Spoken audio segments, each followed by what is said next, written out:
JBNN will keep you informed. I'm Michelle Jones, and in the news, wanted man and his sister arrested in St. James. Lorenzo Walters, otherwise called Larry, who was on the St. James wanted list for double murder and wounding with intent, was captured in the parish on Sunday, police say. He was reportedly captured during an operation between 4 a.m. and 7:30 a.m. His sister was also arrested during the operation. The police say a team of law enforcers searched premises occupied by Walters' 26-year-old sister, and Walters was seen and apprehended. They say 6 letter-sized sheets of paper, 3 notebooks containing identity information, 8 cell phones, and 1 tablet were also seized. Walters is facing multiple charges, while his sister was arrested for harboring a fugitive. The sister's identity is being withheld pending further investigation. Woman injured in domestic dispute in St. Catherine, partner killed by police. What you mean? Him forget it, man. Call up him. Forget it, guy. If you have put a reason, him forget it, man. Come on, that me say. What you mean? If he dead, man. That me say a war them. Kill a woman in there. Eh? What you mean if you kill a woman if you dead, brother?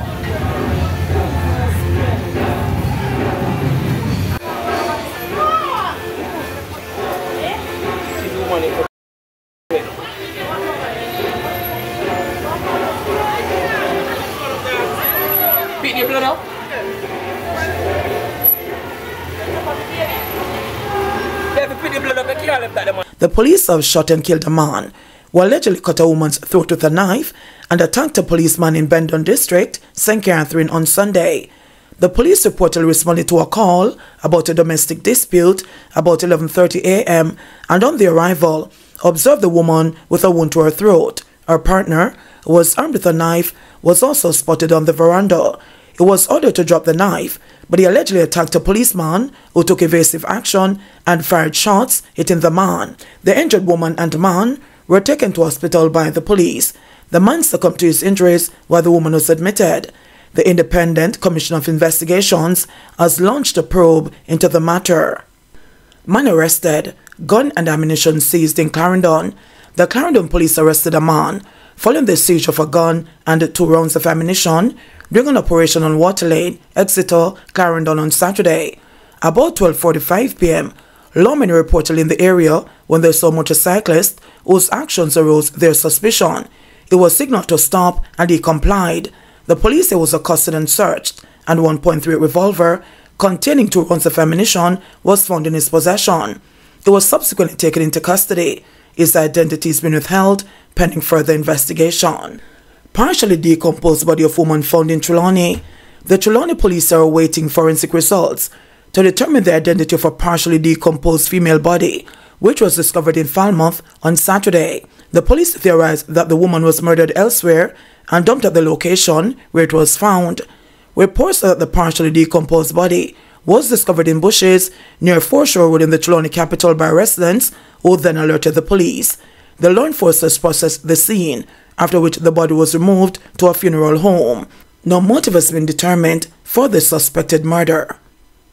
Royal Reed seeks over $10 million in bonuses and increments from JC, despite $23 million payout.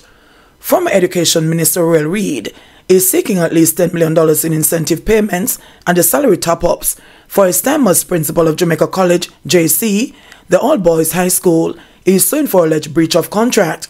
Reed, who resigned as chief steward of the country's education sector amid corruption allegations in 2019, has brought a lawsuit against the Jamaica College Trust, the school's legal owners, and the Jamaica College Foundation, its charity arm, for failure to pay an annual incentive and a monthly salary top-up for the period 2017 to 2021. He was appointed principal in September 2007 and granted special leave in 2016 to take up the ministerial role. Wayne Robinson has been acting in the post since then. But despite Reed's resignation from the cabinet post, he formally remained principal until he stepped down in November 2021 after reportedly working out a $23 million settlement with the Ministry of Education and the Trust. The ministry pays the school's staff salaries. New details are now emerging about the details of the lawsuit that was filed in July. Reed claimed that when he was permanently employed as principal in 2007, the trust agreed to make an annual incentive payment of $500,000 once he retained the post of principal, according to court documents that was filed in the Supreme Court on July 31 this year. Therefore, the claimant will contend that the only condition which would trigger the payment of the incentive was that he retains the post of principal of JC, noted the particulars of claim. Just after starting as principal, Reed said he made a request for an improvement in the incentive amount, specifically for it to be increased to $2 million annually. He said this was accepted and implemented in 2008. 3 years later, Reed had another request. This time, it was for the incentive figure, which was still $2 million, to be adjusted annually to reflect the inflation rate of Jamaica at the time the amount was due for payment. The request was reportedly approved and took effect about July 2012. Also in 2011, Reed said he sought a monthly salary top-up of $30,000, which was granted, and disbursement began in September of that year. In 2016, Reed went on special leave to take up the ministerial appointment. However, he said the annual incentive payment during July 2017 was not paid, notwithstanding the fact that the claimant retained the post of principal of JC.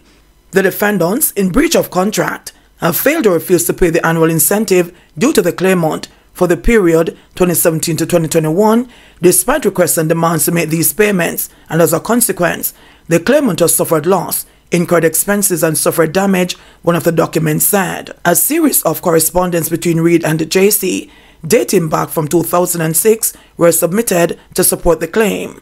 Reed was advisor to Andrew Holness when the latter held the education portfolio during the Bruce Golding administration, has asked the court to order an accounting to be done to determine the total incentive payment due to him, taking inflation into consideration.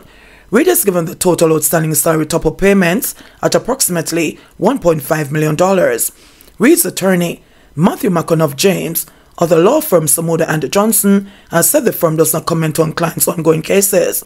King's Counsel Michael Hilton, a consultant at the firm Hilton Powell, is representing the Jamaica College Trust and the Jamaica College Foundation.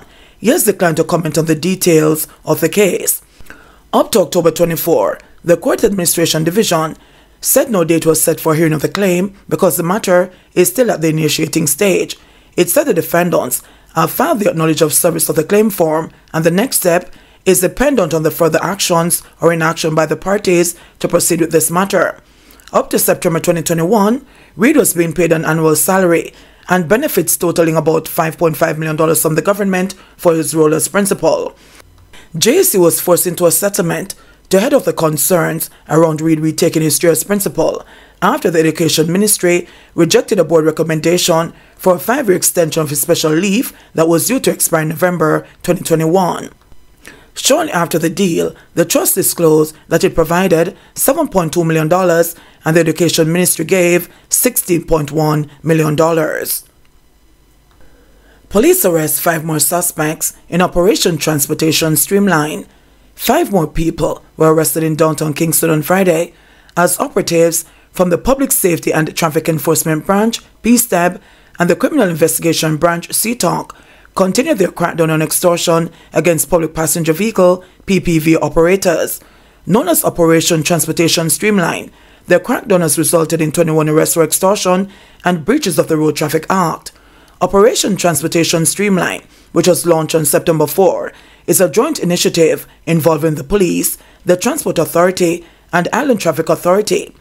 The operation is aimed at addressing a number of issues in the PPV industry, including extortion, overcharging, vehicle defects, and undisciplined driving. According to a release from the police, over 60 people have been arrested on charge for overcharging passengers since the start of the operation. Meanwhile, over 50 registration plates have been removed for vehicular defects and the persons charged, and more than 1,000 traffic tickets have been issued to PPV operators for various breaches of the Road Traffic Act.